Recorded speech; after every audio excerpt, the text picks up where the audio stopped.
2. My Father the Falcon. I always knew my father had trouble with words.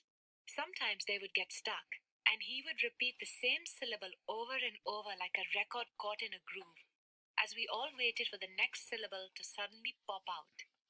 He said it felt like a wall came down in his throat.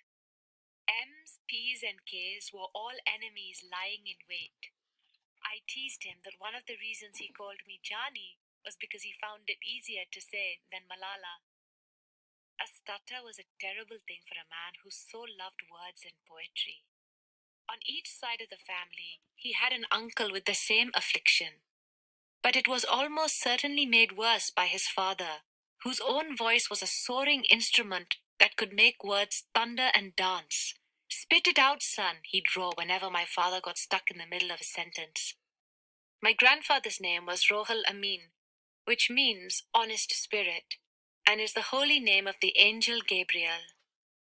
He was so proud of the name that he would introduce himself to people with a famous verse in which his name appears.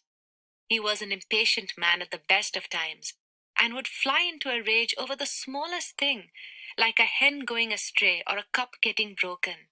His face would redden, and he would throw kettles and pots around. I never knew my grandmother, but my father says she used to joke with my grandfather. "By God, just as you greet us only with a frown, when I die, may God give you a wife who never smiles."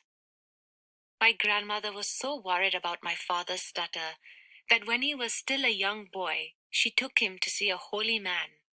It was a long journey by bus, then an hour's walk up the hill to where he lived.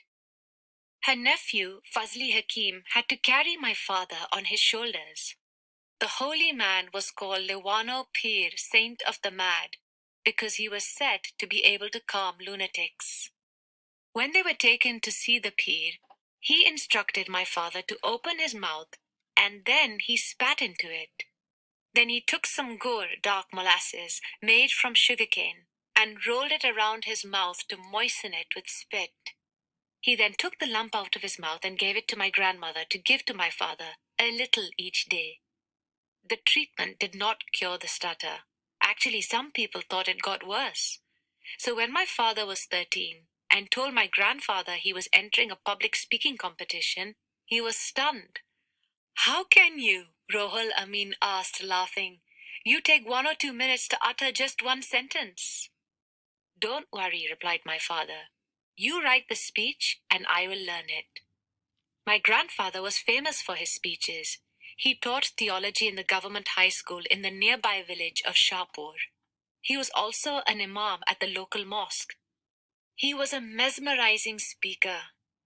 His sermons at Friday prayers were so popular that people would come down from the mountains by donkey or on foot to hear him. My father comes from a large family. He had one much older brother, Saeed Ramzan, who I called Uncle Khan Dada, and 5 sisters. Their village of Barkhana was very primitive, and they lived crammed together in a 1-story ramshackle house with a mud roof that leaked whenever it rained or snowed. As in most families, the girls stayed at home while the boys went to school. They were just waiting to be married, says my father. School wasn't the only thing my aunts missed out on. In the morning, when my father was given cream or milk, his sisters were given tea with no milk. If there were eggs, they would only be for the boys. When a chicken was slaughtered for dinner, the girls would get the wings and the neck, while the luscious breast meat was enjoyed by my father, his brother, and my grandfather. From early on, I could feel I was different from my sisters, my father says. There was little to do in my father's village. It was too narrow even for a cricket pitch, and only one family had a television. On Fridays, the brothers would creep into the mosque and watch in wonder as my grandfather stood at the pulpit and preached to the congregation for an hour or so, waiting for the moment when his voice would rise and practically shake the rafters. My grandfather had studied in India, where he had seen the great speakers and leaders such as Muhammad Ali Jinnah, the founder of Pakistan, Jawaharlal Nehru, Mahatma Gandhi, and Khan Abdul Ghaffar Khan, our great Pashtun leader who campaigned for independence. Baba, as I called him, had even witnessed the moment of freedom from the British colonialists at midnight on 14th August 1947. He had an old radio set my uncle still has, on which he loved to listen to the news. His sermons were often illustrated by world events or historical happenings, as well as stories from the Quran and the Hadith, the sayings of the Prophet. He also liked to talk about politics. Swat had become part of Pakistan in 1969, the year my father was born. Many Swatis were unhappy about this, complaining about the Pakistani justice system, which they said was much slower and less effective than their old tribal ways. My grandfather would rail against the class system, the continuing power of the Khans, and the gap between the have and have-nots. My country may not be very old, but unfortunately, it already has a history of military coups. And when my father was 8, the army chief General Zia-ul-Haq seized power. There are still many pictures of him around.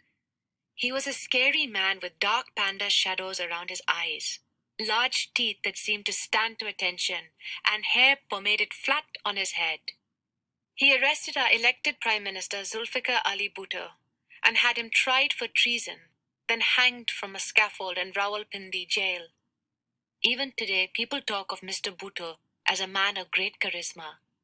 They say he was the first Pakistani leader to stand up for the common people, though he himself was a feudal lord with vast estates of mango fields. His execution shocked everybody and made Pakistan look bad all around the world. The Americans cut off aid.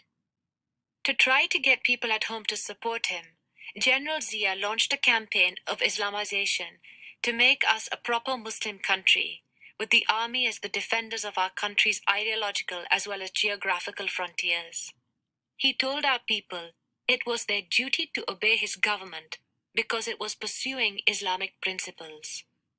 Zia even wanted to dictate how we should pray and set up salat or prayer committees in every district, even in our remote village, and appointed 100,000 prayer inspectors. Before then, mullahs had almost been figures of fun. My father said at wedding parties they would just hang around in a corner and leave early. But under Zia, they became influential and were called to Islamabad for guidance on sermons. Even my grandfather went. Under Zia's regime, life for women in Pakistan became much more restricted. Our founder Jinnah said, "No struggle can ever succeed without women participating side by side with men. There are two powers in the world. One is the sword and the other is the pen. There is a third power stronger than both, that of women." But General Zia brought in Islamic laws which reduced a woman's evidence in court to count for only half that of a man's. Soon, our prisons were full of cases like that of a 13-year-old girl who was raped and became pregnant, and was then sent to prison for adultery because she couldn't produce 4 male witnesses to prove it was a crime. A woman couldn't even open a bank account without a man's permission. As a nation, we have always been good at hockey, but Zia made our female hockey players wear baggy trousers instead of shorts and stopped women playing some sports altogether. Many of our madrasas or religious schools were opened at that time, and in all schools, religious studies, what we call diniyat, was replaced by Islamiyat or Islamic studies, which children in Pakistan still have to do today. Our history textbooks were rewritten to describe Pakistan as a fortress of Islam, which made it seem as if we had existed far longer than since 1947, and denounced Hindus and Jews. Anyone reading them might think we won the 3 wars we had fought and lost against our great enemy, India. Everything changed when my father was 10. Just after Christmas, 1979, the Russians invaded our neighbor Afghanistan. Millions of Afghans fled across our border, and General Zia gave them refuge. Vast camps of white tents sprang up mostly around Peshawar, some of which are still there today. Our biggest intelligence service belongs to the military and is called the ISI.